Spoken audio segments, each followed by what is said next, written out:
Bonjour Nicolas Moinet. Bonjour Jean-Philippe Denis. Nicolas Moinet, vous êtes professeur à l'IE de Poitiers, donc Université de Poitiers, vous êtes spécialiste d'intelligence économique.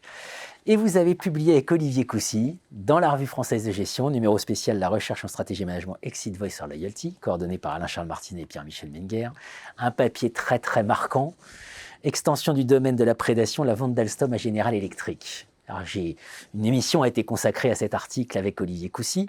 Ensemble, on va creuser un point particulier de cet article, c'est la boucle OODA, parce que là, on parle vraiment intelligence économique et on sort des grands discours sur le méchant Alstom le méchant General Electric et le gentil Alstom. Et là, vous nous offrez une lecture pour comprendre réellement ce qui s'est passé. Alors peut-être premier point, qu'est-ce que c'est que cette boucle OODA ?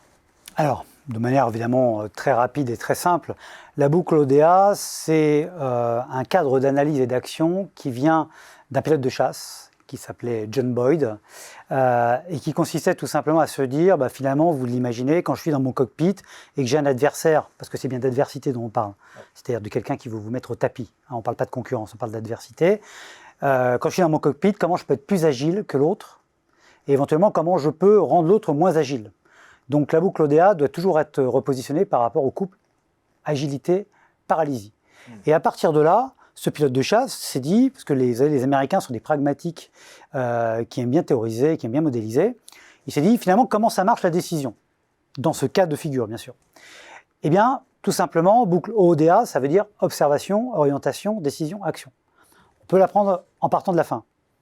Action, parce qu'on décide. Jusque-là, ça va. Par contre, on ne décide pas parce qu'on a de l'information. Sinon, ce serait la boucle ODA. Mais il y a OODA. Donc, entre l'observation et la décision, il y a ce qu'on appelle la phase d'orientation. Et c'est ça qui est majeur dans la boucle ODA. Car que nous dit Boyd ? Il nous dit finalement, quand je prends une décision, dans mon cockpit ou ailleurs, ou dans mon entreprise, je prends une décision parce que je me suis construit une image mentale de mon environnement. Cette image mentale, je la construis à partir d'informations, mais je la construis aussi dans un double processus de création, déstructuration d'anciennes images, à partir de mon expérience, de mon histoire personnelle, ce qu'on appelle aussi la génétique, l'ADN d'une organisation, et aussi de la culture. Et on voit tout de suite qu'en fait, pour être proche de la réalité, pour avoir une image mentale la plus en phase avec la réalité, pour simplifier, être sûr que l'adversaire il est bien derrière ou devant et non pas l'inverse, sinon ça peut être embêtant, eh bien, il faut que j'ai un système dynamique, que je mêle les expériences, que je mêle les cultures, que je connaisse ma propre histoire, que je sois conscient de mes limites, des différents biais cognitifs notamment. Voilà, ça c'est la première partie de la boucle OODA. Donc, image mentale, décision, action, à partir d'une phase d'observation. Et la deuxième partie de la boucle OODA, c'est que la boucle OODA elle est toujours relative. C'est comme dans le livre et la tortue de Jean de La Fontaine, pour en parler si vous voulez. C'est-à-dire que je vais raccourcir ma propre boucle OODA par l'initiative et l'harmonie. C'est toujours moi qui prends l'initiative, donc les autres sont toujours en train de me courir derrière. Par l'harmonie, donc par un management notamment intelligent des ressources humaines, par un management libérant, dirait-on aujourd'hui. Et puis, je vais allonger, c'est là on est dans l'adversité, donc on n'est pas non plus dans le monde des bisounours, je vais allonger la boucle de l'adversaire. Qu'est-ce que je peux faire pour le perturber ? D'ailleurs, idée qu'on retrouve dans des auteurs, chez les auteurs comme Richard Daveny. Comment je peux perturber mon adversaire ? Et là, il y a plein de techniques. Perturber en le désinformant, le perturber en récupérant des personnes clés, par exemple, le perturber en envoyant des leurres. Voilà. Donc c'est ce différentiel, on va dire, boucle OODA courte d'un côté, boucle OODA longue de l'autre, qui fait qu'il y a un différentiel d'agilité et que l'agilité des uns fait la paralysie des autres, et réciproquement. Alors évidemment, application au cas Alstom GE.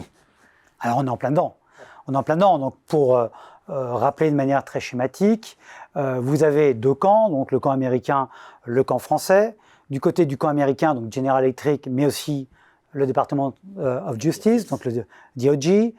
Vous avez un système, une vraie synergie publique-privée.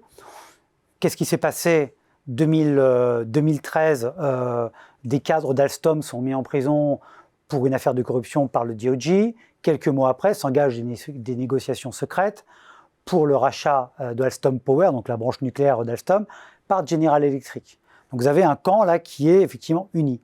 De l'autre côté, on allonge la boucle là de l'adversaire. Comment ? Déjà en faisant pression évidemment, puisque mettre en prison des cadres d'Alstom, ça met évidemment une certaine pression Légèrement. sur la direction, et ça on peut le comprendre. Pierucci a passé plusieurs années en prison, hein, dans des quartiers de haute sécurité, enfin dans des conditions extrêmement difficiles, vous savez, en combinaison orange, loin de votre famille. Il a dû mettre sa maison, non pas en vente, mais en tout cas hypothéquer sa maison pour payer les frais de justice, plaider coupable parce qu'il ne pouvait pas faire autrement. Donc vous avez une pression très importante qui est mise. Mais on va aussi, et ça c'est très bien montré dans un documentaire qui s'appelle La guerre fantôme, qu'on peut encore revoir sur LCP Assemblée nationale, eh bien, on va récupérer des hauts fonctionnaires français qui étaient particulièrement bien placés dans certains organismes, du côté américain, soit des banques conseils, soit des cabinets de conseil, pour, je dirais, déstabiliser le système français et finalement faire en sorte que la France vende Alstom Power à General Electric et par la même occasion perde un maillon essentiel de sa chaîne nucléaire et donc de sa souveraineté énergétique. Voilà. Ce que nous rappelle Frédéric Pierucci dans son ouvrage, c'est que lorsqu'il rencontre le procureur la première fois, ça c'est intéressant à dire, eh bien le procureur lui dit en 2003, donc c'était 7 ans après les faits, non presque 10 ans, pardon, vous avez fait de la corruption en Indonésie.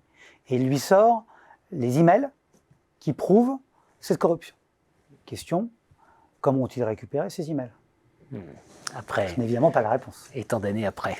Tant d'années après. Voilà. À méditer absolument. Évidemment, cette boucle OODA, c'est valable dans toute situation de guerre économique et en toute situation d'adversité. On pense par exemple aux élections présidentielles françaises.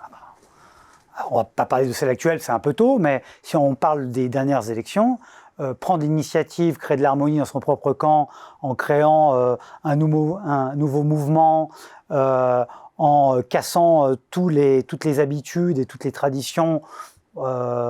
Une personne qui n'a pas été élue peut-elle devenir président de la République? À l'époque, les analystes vous disaient non, ce n'est pas possible. Une personne sans parti peut-elle devenir président de la République? La réponse des analystes était non, ce n'est pas possible. Et puis de l'autre côté, vous avez bien vu des candidats qui pourtant étaient donnés assez haut dans les sondages, qui ont eu des petits soucis avec la justice, probablement tout à fait mérités, ça c'est pas à nous de le dire. Mais en tout cas, vous avez d'un côté une boucle ODA courte et de l'autre côté une boucle ODA qui s'allonge.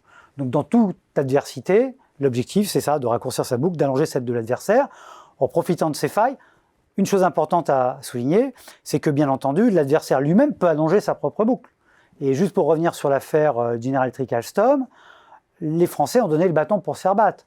On ne peut pas ratifier des accords anticorruption à la fin des années 90, applicables au début des années 2000, et plusieurs années après, continuer à faire de la corruption comme si de rien n'était. Il faut savoir. Et je pense qu'il y a eu un peu ce côté un peu roublard, vous savez, des fois des Français, qui est de dire oui, bon, allez, je signe l'accord, mais je le ferai quand même.